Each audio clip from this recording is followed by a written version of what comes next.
versículo 1 ao versículo 11. Hoje, depois da escola bíblica da fé, hoje eu estava pensando, pedindo a Deus orientação. Eu falei: Senhor, o que o Senhor quer falar comigo e falar para a tua igreja hoje? Pedindo orientação a Deus, me veio esta palavra no livro de João, capítulo 8.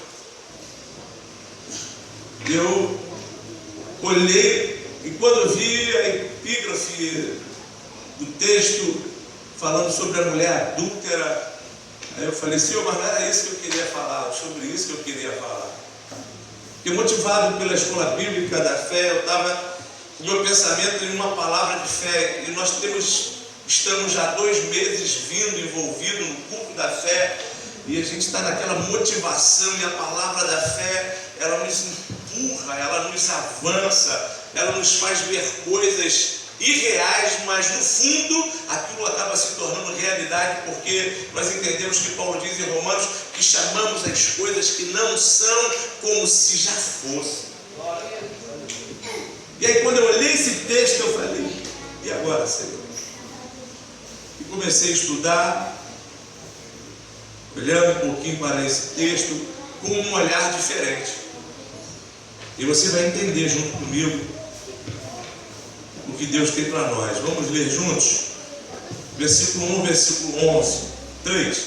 Jesus, porém, foi para o Monte das Oliveiras, e pela manhã cedo tornou para o templo, e todo o povo vinha ter com ele, e, assentando-se, os ensinava.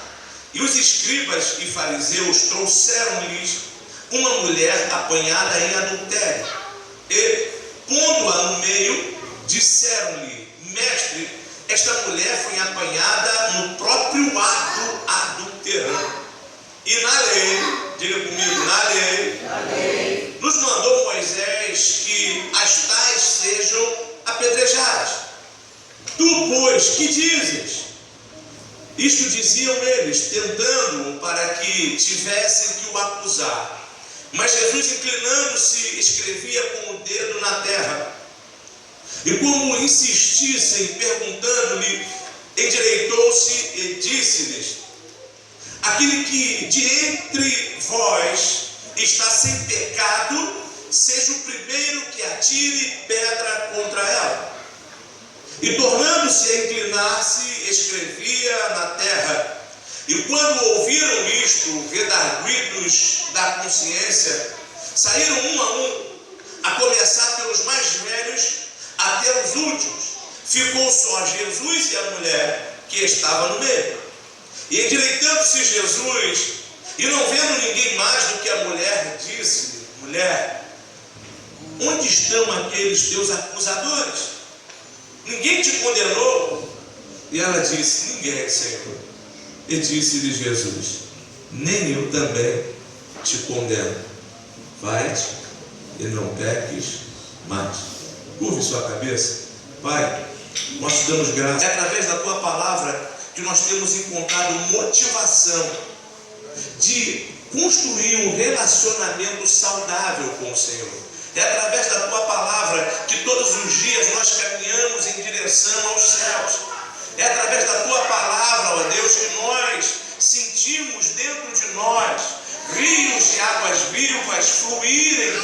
Então, nesta noite, o Senhor vai permanecer aumentando dentro de nós esta necessidade e esta vontade de servir ao Senhor, de ser útil ao Senhor. Pai, nos ensina a discernir a tua vontade, e que nesta noite nós possamos aguçar os nossos ouvidos para entender e compreender qual seja a boa, a perfeita, no nome de Jesus.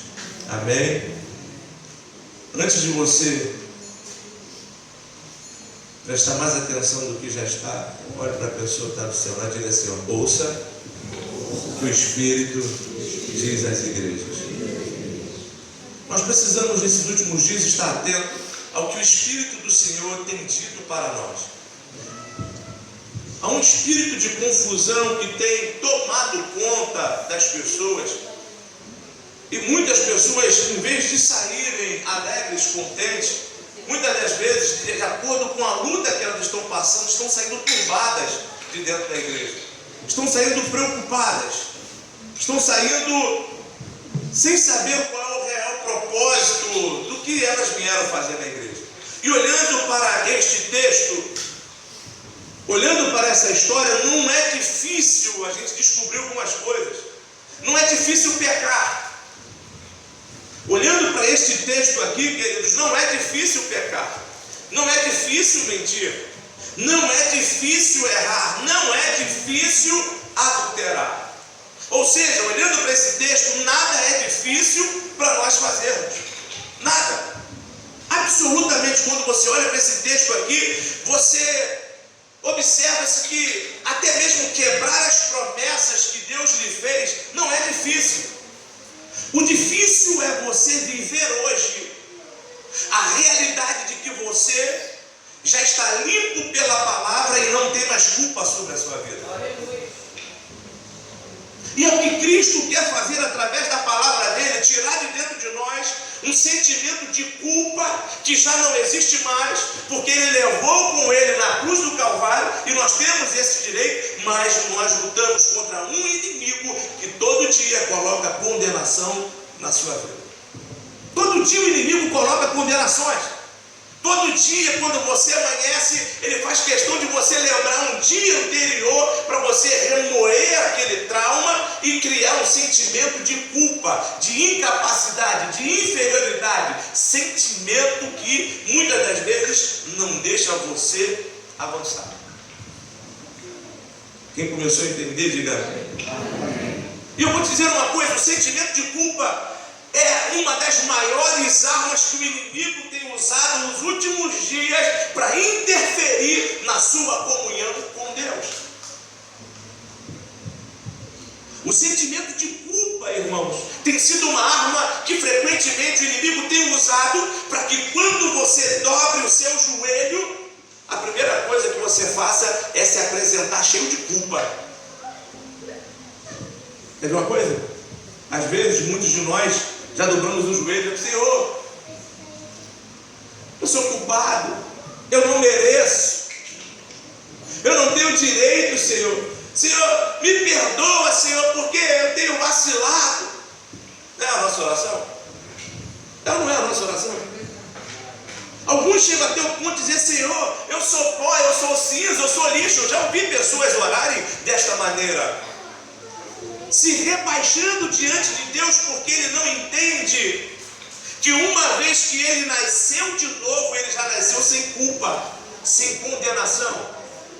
Levante comigo assim a sua mão. Quero liberar uma palavra sobre a sua vida, para que Satanás não venha usurpar dessa natureza que Deus te deu. Você, quando aceitou a Cristo e que nasceu de novo, você nasceu sem culpa, sem mancha, sem mácula, sem pecado. E eu vou pegar o gancho que o evangelista Roberto falou: o pecado precisa ser um acidente de percurso na sua vida. Eu errei, eu pequei, mas não vai ser isso que vai me paralisar diante de Deus.